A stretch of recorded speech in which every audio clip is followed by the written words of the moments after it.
Hello, single mothers. Hello, everyone. But most of all, hello to single mothers. I am becoming an advocate of the single mothers because I am a single mother. I know what it is to lack. But today, I am saying to the single mothers, hold on, help is coming. Hold on, help is coming. Put on a smile. Put a smile on your face. God is there for you, but He's sending help. You know, someone is coming to encourage you, be through a song, a text, or a smile. Help is on the way. Help is on the way. The comfort that you need, the shelter that you need, the monetary monies that you need, help is coming. Go on out. Smile today.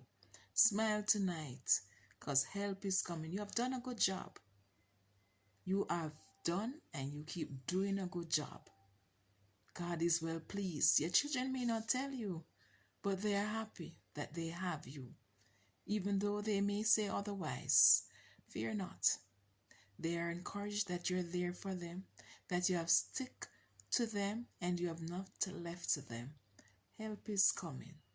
God bless you. Help, remember, help is on the way. Go on, you're beautiful. How comes you remain so beautiful through all this? How is it that you still stand smiling? You're such a strong woman. You're such a strong woman. This world would not be the same without you. God bless.